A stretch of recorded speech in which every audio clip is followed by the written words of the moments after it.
और देखिए एक और बड़ी खबर मिडिल ईस्ट से, जहां पर अमेरिकी बेस पर हमले की विस्फोटक तस्वीर आपको दिखाते हैं। ईरान ने सुसाइड ड्रोन का इस्तेमाल किया। अमेरिकी सैनिक ने फोन में रिकॉर्ड किया है ईरान के हमले का यह वीडियो। तो ईरान ने एक बार फिर से मिडिल ईस्ट के एक और अमेरिकी बेस पर हमला किया और जो अमेरिकी सैनिक है ये देखिए उसके हाथ में फोन है और वो ईरान के इस हमले की तस्वीर को रिकॉर्ड करता नजर आ रहा है। दरअसल ईरान ने सुसाइड ड्रोन का इस्तेमाल किया और इस हमले को अंजाम दिया। ये देखिए आप। They hit the base of it. They knocked the lights out on that motherfucker. They took the power out. Still standing? Yeah. That thing's fucking good. Did you get that shit? I got. I was. और एक और बड़ी खबर, Tehran पर हमले की नई तस्वीरें सामने आई हैं। तेल डिपो पर हमले के बाद विध्वंस देखने को मिला। आग की लपटें और धुएं से आसमान भर गया। ये देखिए तस्वीरें, कितना भीषण हमला यहाँ पर हुआ है। धमाका, आग का गोला और आग की उठती लपटें नजर आ रही हैं। तेल डिपो पर टारगेट किया गया। तेहरान पर हमले की नई तस्वीरें।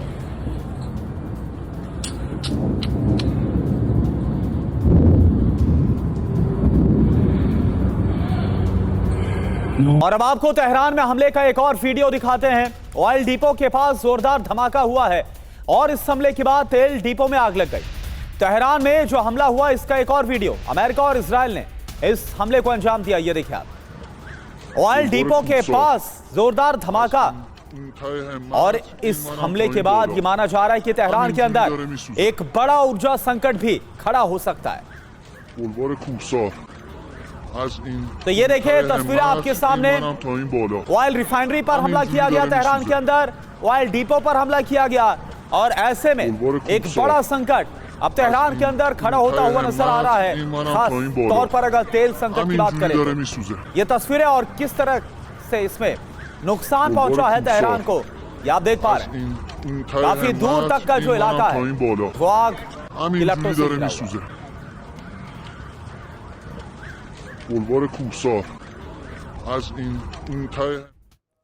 तो तस्वीरें आपको दिखा रहे हैं। ईरान पर हो रहे हमलों में कैसी तबाही मची है ये भी आपको बताते हैं। इजरायल डिफेंस फोर्सेस की भीषण बमबारी जारी है। ईरान में बड़ी तबाही देखने को मिल रही है। अब 80 फाइटर जेट्स का हमला, जहां 230 बॉम्ब गिराए गए और टारगेट पे तेहरान एयरपोर्ट, टारगेट पर रहा तेहरान एयरपोर्ट। इसका नतीजा ये कि ईरान के 16 एयरक्राफ्ट तबाह हो गए। इतना ही नहीं, ईरान की ऑयल इंफ्रास्ट्रक्चर पर भी हमला किया गया है और इस दौरान 30 बड़े ऑयल स्टोरेज टैंकों पर भी बमबारी हुई, जिसकी अभी ताजा तस्वीरें आपके सामने थी।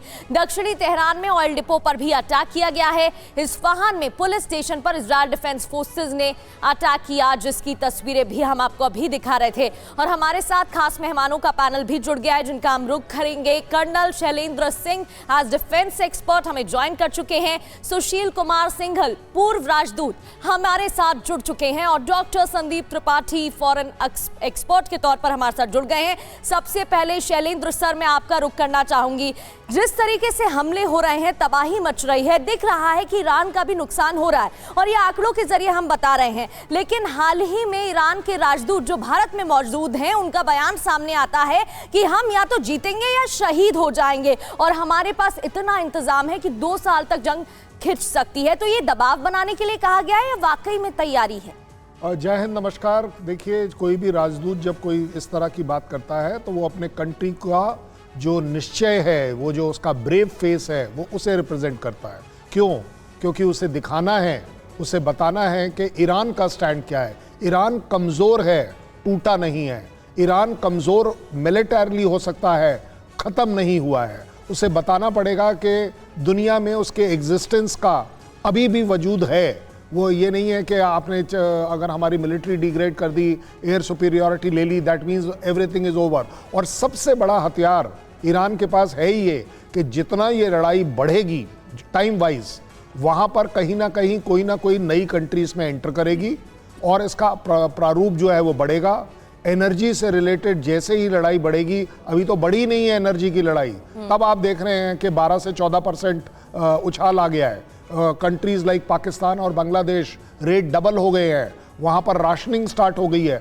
जबकि ऐसा कभी कुछ हुआ नहीं है। इंडिया अभी भी अछूता है इस मामले में। सो मुझे लगता है कि ईरान इस समय दो चीज़ें बड़ी क्लियरली दुनिया को दिखा रहा है कि झुकेंगे नहीं, और झुकेंगे नहीं का मतलब ही यही होता है कि दुनिया उसके साथ आए और यूएस को डीमोरलाइज किया जाए, क्योंकि यूएस स्ट्राइक कर सकता है, मैं कह रहा हूं ओवरऑल वॉर भी विन कर सकता है, लेकिन जो छोटी बैटल्स हैं, स्ट्रैटेजिक बैटल है, जो वहां पर रिजाइम चेंज की है, गवर्नमेंट कोलैप्स की है, IRGA कोलैप्स की है, पुलिस कोलैप्स की है, ये नहीं हो रहा, which is going against। बिल्कुल। और सर एक और बयान हमने देखा डोनाल्ड ट्रंप का, जिसमें बोल रहे हैं कि अब हम जीत के बहुत करीब है।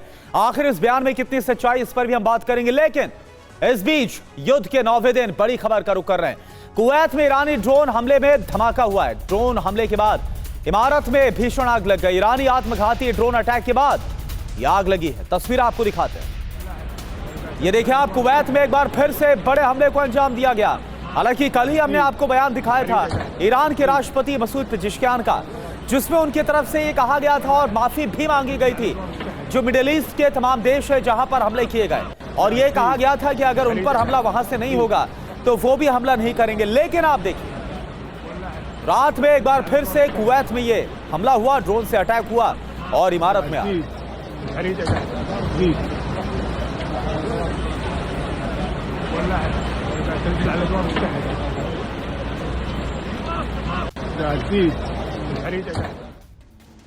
और इजराइल के हाइफा में ईरान ने अटैक किया है। हाइफा के आसमान में मिसाइलें और ड्रोन अटैक। अब तस्वीरें इससे जुड़ी देखिए।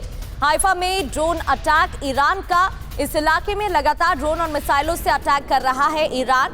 आसमान में मिसाइलें और ड्रोन नजर आए।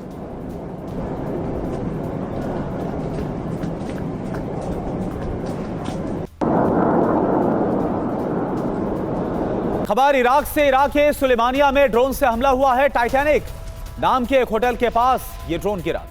जोरदार धमाके के बाद पूरा इलाका कैसे दहल उठा।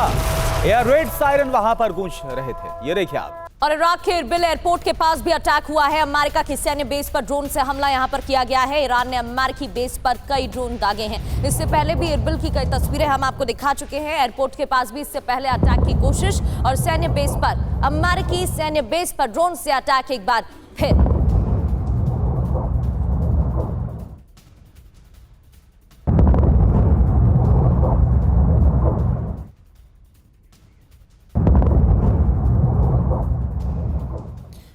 तो ईरान मध्य पूर्व में किन किन देशों पर हमले कर रहा है, ईरानी ड्रोन और मिसाइलों के टारगेट पर आखिर कौन कौन से इलाके हैं, ये अब आपको बताते हैं ग्राफिक्स के जरिए पूरी जानकारी। ईरान का ताबड़तोड़ प्रहार। मध्य पूर्व में कहां कहां पर हमले हो रहे हैं। दुबई में हमले किए जा रहे हैं। इसके अलावा बगदाद, तेल अवीव और यरूशलेम में हमलों को अंजाम दिया जा रहा है। बड़ी बात यह है कि अमेरिकी बेस पर भी भीषण अटैक हुआ है। इराक में यूएस दूतावास पर भी हमले की कोशिश की गई है, और इजराइल के अलग अलग शहरों पर भी हमले हुए हैं। इसके अलावा ईरान के हमलों से इजराइल में दहशत देखने को मिल रही है। सुशील कुमार सिंघल सर, सवाल तो यही है कि कल ही हमने दिखाया था वो बयान मसूद पेजेश्कियान का, जिसमें उनकी तरफ से न सिर्फ माफी मांगी गई उन तमाम देशों से जो मिडिल ईस्ट के जहां पर ईरानी हमले हुए, बल्कि कहा गया कि अगर उन पर कोई हमला नहीं होगा तो वो भी कोई हमला नहीं करेंगे, और माना गया कि इसके बाद शांति होगी। लेकिन देर रात फिर से जो बहरीन से लेकर इराक में अलग अलग जगहों पर, कुवैत की अभी हमने तस्वीरें दिखाई, वहां पर जो हमले हुए, ये सब क्या है?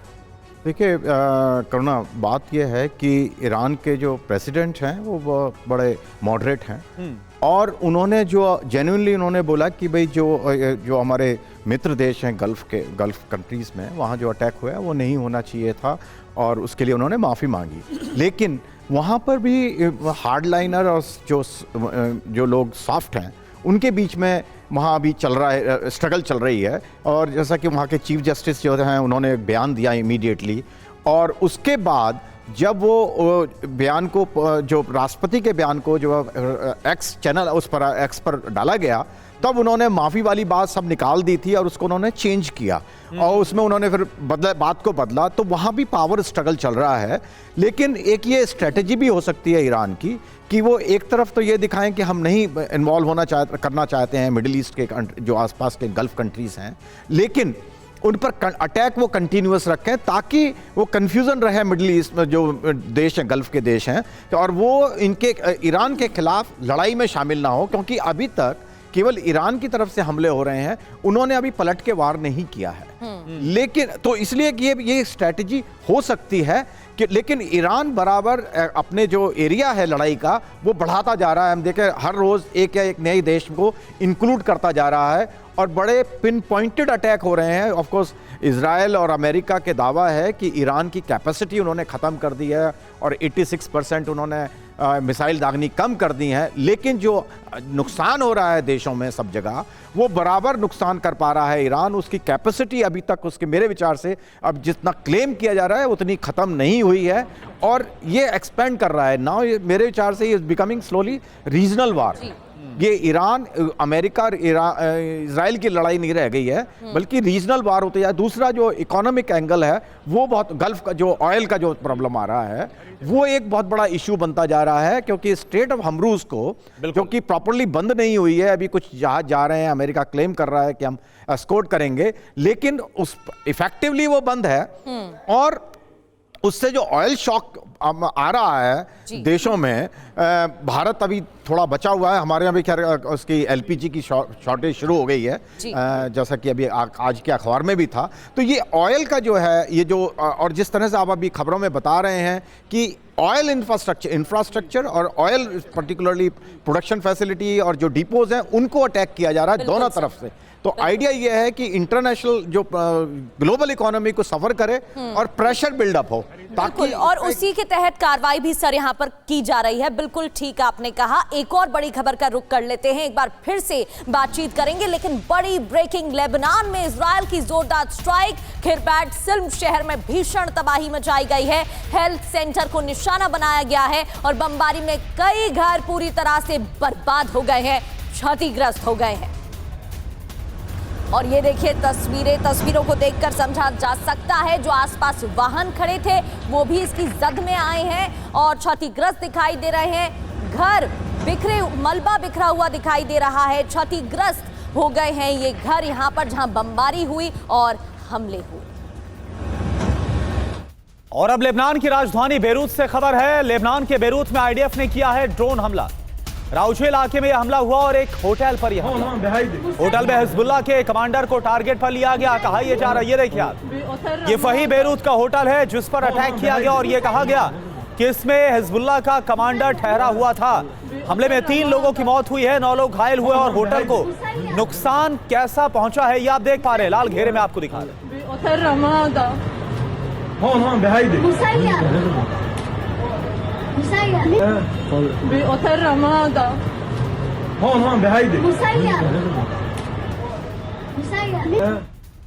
और वहीं तेहरान में हमले का विध्वंसक वीडियो सामने आया। मिलाद टावर से नया भीषण विध्वंस का वीडियो है ये। अमेरिका इजराइल की स्ट्राइक से कोहराम जहां मच गया, ये देखिए तस्वीरें। आसपास के इलाके में आग लगी और ये तस्वीरें आपको दिखा रहे हैं। तेहरान में हमला हुआ, मिलाद टावर से भीषण विध्वंस की ये तस्वीरें हैं। जैसे यूएस और इजराइल के ऑपरेशन से तबाही मची हुई है।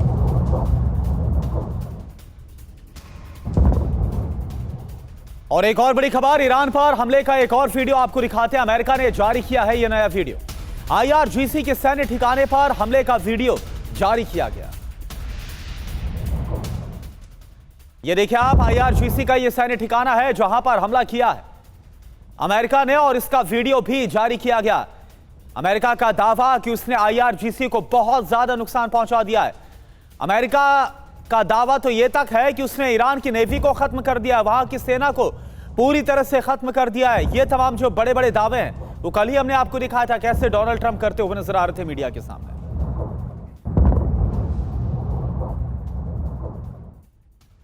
और ईरान के खिलाफ 22 अरब देश एकजुट हो गए हैं। अरब देशों के विदेश मंत्रियों की आज महत्वपूर्ण बैठक भी होने वाली है। बैठक कहां होगी और बैठक का क्या एजेंडा रहेगा आपको बताते हैं एक एक पॉइंट के जरिए। ईरान के खिलाफ 22 देशों का वॉर प्लान। अरब देशों के विदेश मंत्रियों की आपात बैठक है ये। सऊदी अरब के रिक्वेस्ट पर ही अरब लीग की बैठक होने वाली है। बिल्कुल, और इस बैठक में शामिल होंगे कुल मिलाकर 22 देश। बैठक का मकसद क्या है? ईरान के खिलाफ एकजुटता दिखाना, ईरान के हमलों पर चर्चा करना और क्षेत्रीय सुरक्षा पर मंथन करना। बड़ी बात क्या है, ईरान के हमलों ने खाड़ी देशों को एकजुट जरूर कर दिया है। डॉक्टर संदीप सर, जिस तरीके से पेजेश्किन का बयान सामने आया कि हमारी मंशा और देशों पर हमले करने की नहीं है, ये तो अमेरिका से बदले की कार्रवाई है और अगर वहां से हमला नहीं हुआ तो हम भी हमला नहीं करेंगे। और अब जब अरब देशों की ये बैठक होने वाली है और फिर मंथन भी किया जाएगा, तो फिर इसका क्या असर देखने को मिलेगा? क्योंकि हमले तो जारी है ही ना, अब वो खुद की सुरक्षा को लेकर है या बदले की कार्रवाई को लेकर? देखिए, एक मैं यहाँ एक बहुत ही एक कह सकते हैं कि एक समानता देख रहा हूँ।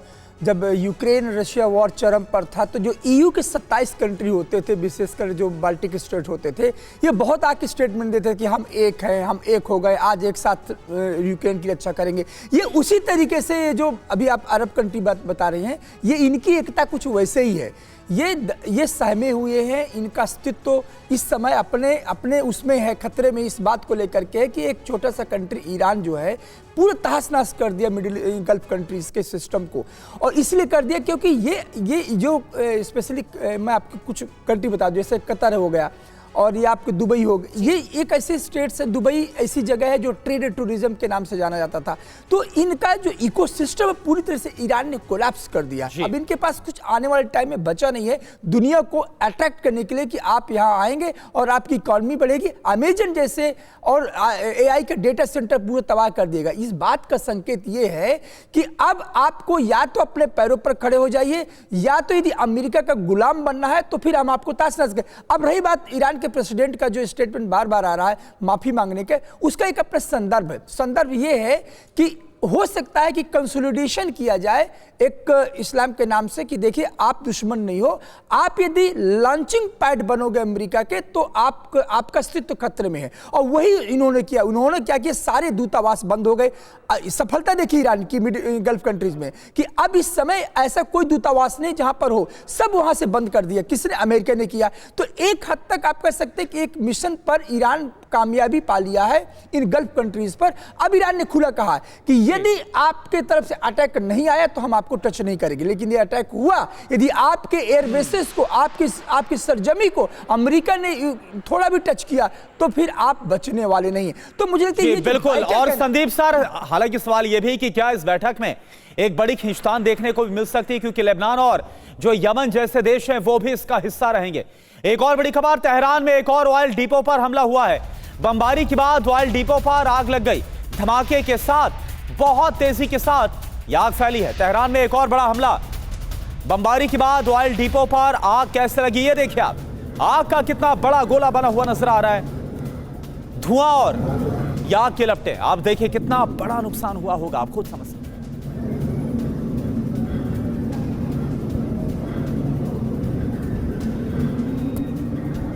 और ये तस्वीरें इस वक्त आपके सामने हैं। ये तस्वीरें हैं तेहरान की, ईरान की राजधानी की। यहां पर अमेरिका और इजराइल ने एक बार फिर से बड़े हमलों को अंजाम दिया है और इस बार ऑयल रिफाइनरी, ऑयल डिपो पर अटैक किया गया। और इस हमले में कितना बड़ा नुकसान पहुंचा है, ये देखिए आप।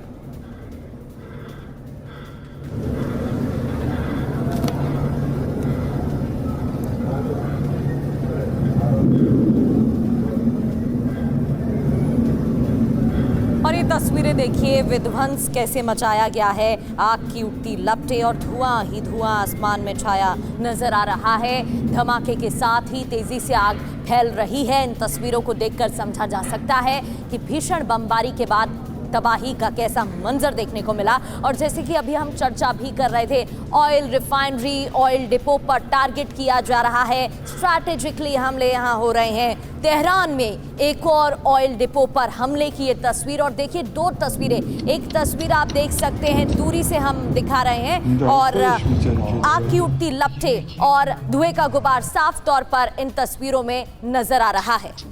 और देखिए कर्नल शैलेंद्र सर, एक बात मुझे बताइए कि जिस तरह से आप जो ऊर्जा ठिकाने, अभी आप इसका जिक्र कर रहे थे कि अभी जो तेल में आग लगनी वो तो बाकी है, और तेहरान के अंदर तो आग लगी हुई देख पा रहे हैं। ऐसे में कितना और लंबा सस्टेन कर पाएगा ईरान अगर उसके ऊर्जा ठिकानों को ऐसे ध्वस्त कर दिया जाएगा? ईरान के पास डेफिनेटली काबिलियत है कि 1, 2, 3 इस तरह के डिपो अगर उड़ भी जाएं तो वो उसको सह लेगा।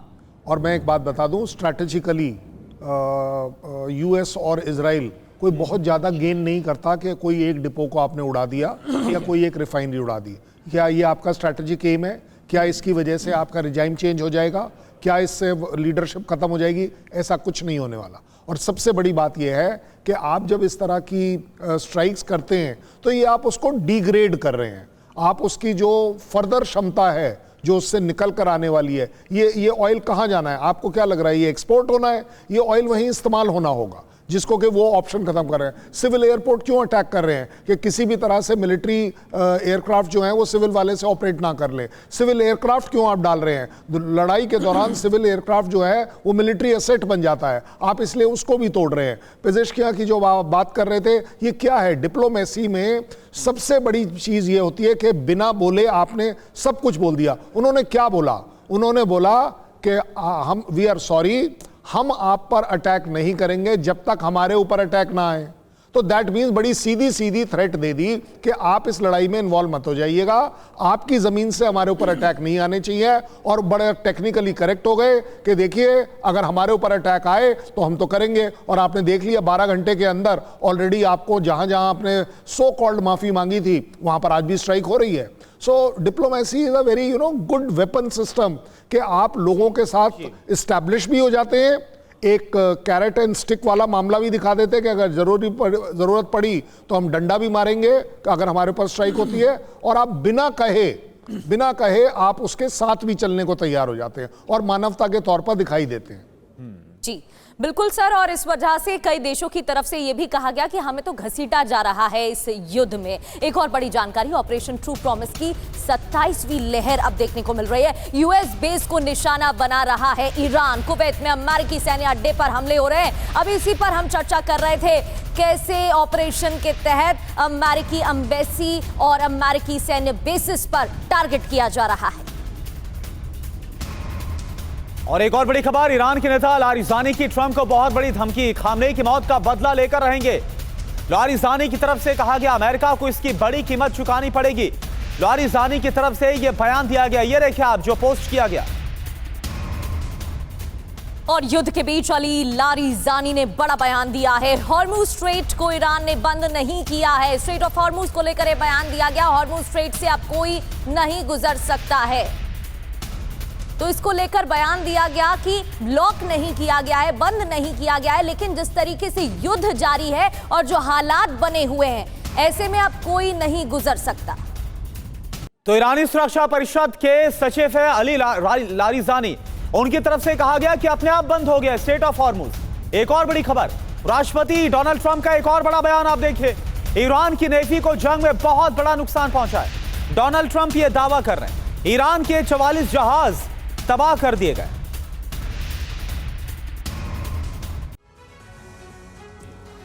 तो आपने सुना लारिजानी की तरफ से क्या कहा गया।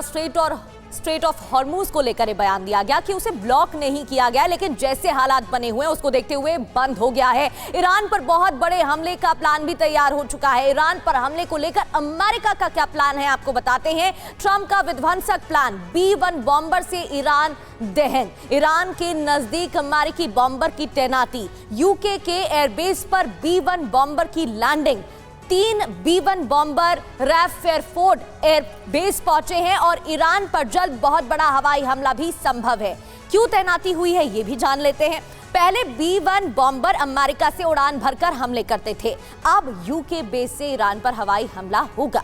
यूके बेस में डिप्लॉयमेंट से हमला तेज होगा और आसान भी होगा। मकसद क्या है? ईरान की मिसाइल क्षमता को तबाह करना, परमाणु और सैन्य ठिकानों पर हवाई हमले तेज करना, ये भी एक ऑब्जेक्टिव है। सुशील कुमार सर, अब इसमें दो बातें हैं। एक तरफ तो यूरोप और अमेरिका के बीच जिस तरीके से बातें हो रही हैं, डोनाल्ड ट्रंप की नाराजगी देखने को मिली, तो फिर उसके बाद कैसे इसका इस्तेमाल किया जाएगा, क्योंकि उन्होंने कहा अब हमें बेस का इस्तेमाल नहीं करना है। डोनाल्ड ट्रंप की तरफ से बयान आया था ब्रिटेन को लेकर। और दूसरी ओर B-1 बॉम्बर की जिस तरीके से तैनाती की गई है और अमेरिका की तरफ से बयान आया था हमले और तेज होंगे और फिर ऑयल डिपो को निशाना भी बनाया जा रहा है, तो क्या ये उस स्ट्रैटेजी का हिस्सा है? देखिए, बात यह है कि जहाँ तक यूरोप और अमेरिका की सवाल है, उनमें आपस में टेंशन है। और यूके के प्रेसिडेंट ने प्राइम मिनिस्टर ने बयान दिया था पहले और उसके बाद उन्होंने अपनी पोजीशन बदल दी है अंडर प्रेशर और जो भी डिस्कशन हुआ हो। लेकिन नेट रिजल्ट ये है कि अमेरिका को अलाउ कर दिया है यूके ने अब अपने बेस को इस्तेमाल करने के लिए।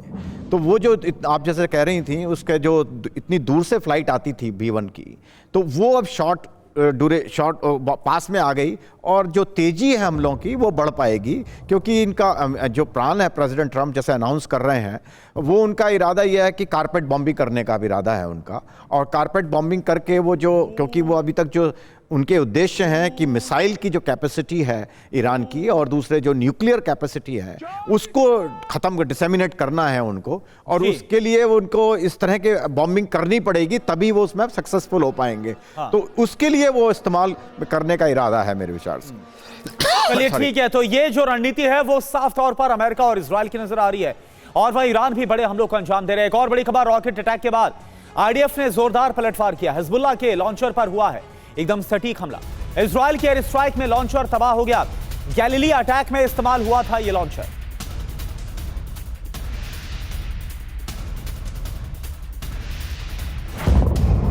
और ये देखिए आप, ये वही लॉन्चर है जिस पर हमला करके इजराइल ने इसको तबाह किया। दरअसल ये हिजबुल्लाह तो लॉन्चर है, और बताया जा रहा है कि गैलीली अटैक में हिजबुल्लाह ने इजराइल के खिलाफ इसी लॉन्चर का इस्तेमाल किया और इजराइल ने बदला लिया। और ईरान के तेहरान में हालात गंभीर हैं। तेल डिपो पर हमले से कोहराम मचा हुआ है। यूएस इजराइल ने भीषण बमबारी जो यहां की है, बमबारी से बड़े क्षेत्र में आग भी लगी। ये देखिए तस्वीर।